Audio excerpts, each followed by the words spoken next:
When I first got my Commodore 64 for Christmas 1982, I was so happy I struggled to find the words to describe this euphoria, and by the following Christmas I already had a fairly big collection of games for it.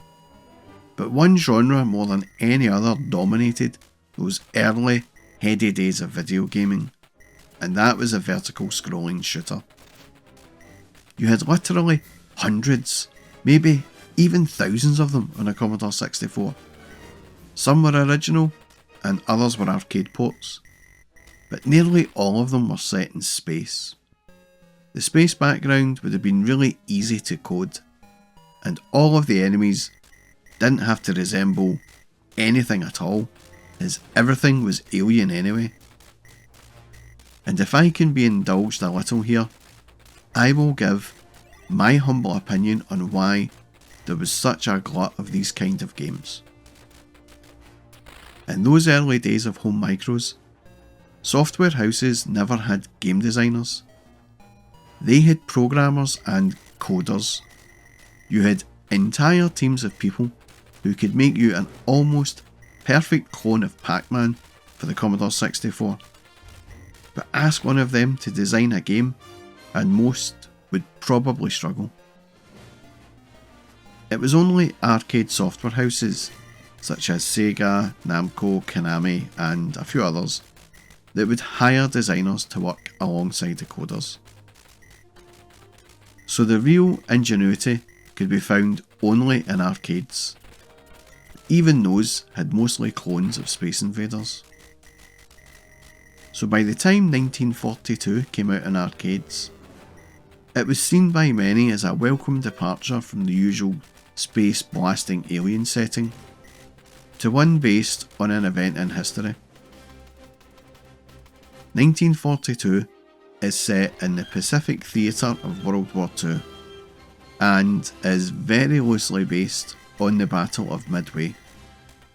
Despite the game being created by Japanese developers, the goal is to reach Tokyo and destroy the Japanese air fleet.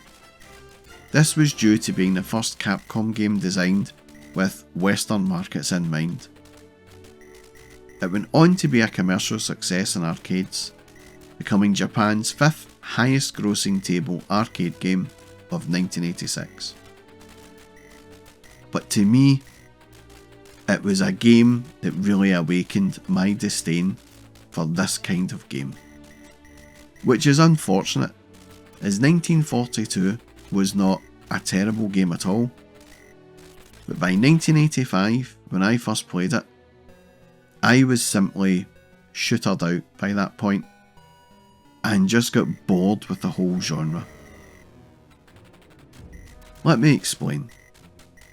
1942 is a huge game with 32 levels, all featuring the same repetitive waves of enemies and bland backdrops, which for the most part are just seas of blue with an occasional island thrown in to break it up. 32 levels of this relentless, boring, dull and dreary action. But do not get me wrong, if you were good enough to beat the game, you would feel like you got a lot of value for money, and at 20p a go, who wouldn't give it a shot? The game done very little to change things up, other than throwing in an end of level boss every so many levels, if you had the patience to actually see it through to that point. The enemies attack in waves, as they tend to do in this genre, and the real problem here with the attacks was probably due to the limitations of the hardware of the day. The technology was still fairly basic, and with everything that moves classed as a sprite. This means that your fire and the enemy's fire count as sprites. When you add in the enemy sprites themselves, you can see why the screen doesn't exactly fill up with enemy fire. This made the game seem very lethargic, and with no background music during the fighting, probably to keep the game moving as quickly as possible, there was no atmosphere either. Capcom did include power-ups to collect to increase your firepower, and in an effort to try something new, the cabinet featured a button that allowed you to perform a barrel roll to avoid enemy fire. Visually, there is not a whole lot going on.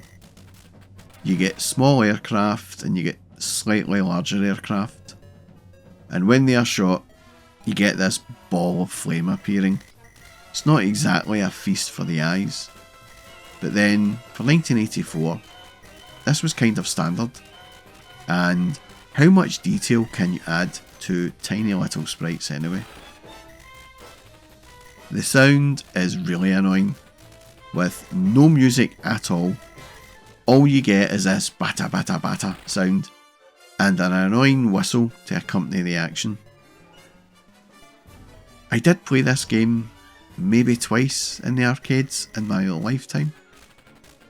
All I remember is just walking away from that game feeling a little depressed and thinking, is this what video games were going to be about? Surely I could not be the only one who felt a little bored by all of these similar games. Having left very disgruntled from my experience of 1942, I could not say I was ever bothered to get it for my Commodore 64. But in 1986, I got it for Christmas. Unfortunately.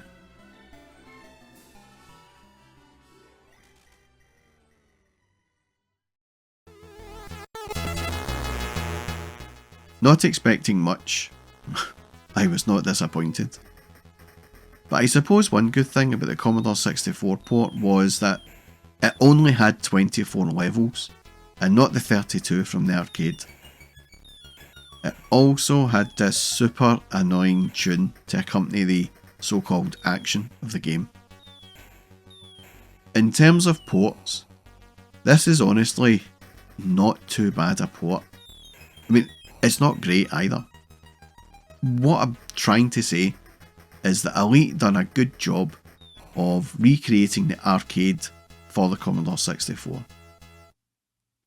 But it's still a really boring game to play, and super difficult as well. By the time I got this game, my mind was not changed at all.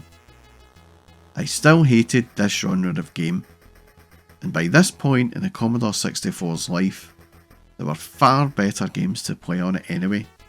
Things like Exploding Fist, Impossible Mission, Pit Stop 2, and even the aging Zaxxon was still better to play than this. A complete oversaturation of one genre is a bad thing, but with very limited hardware of the time, it was no wonder shooters were in abundance, and no matter what vertical shooter got released, it was just a genre I never gave the time of day.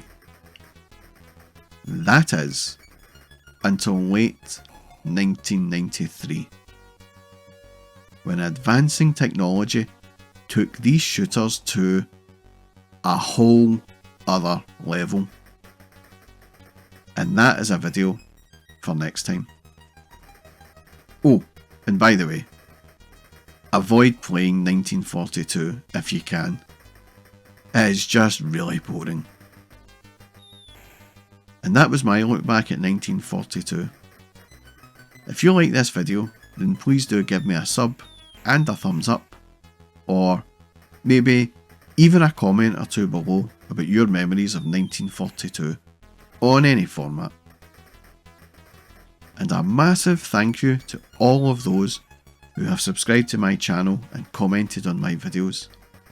Your support and feedback goes a long way in helping the channel grow, and I appreciate all of you, so thank you very much indeed. And that's all from me, folks. Thanks for watching.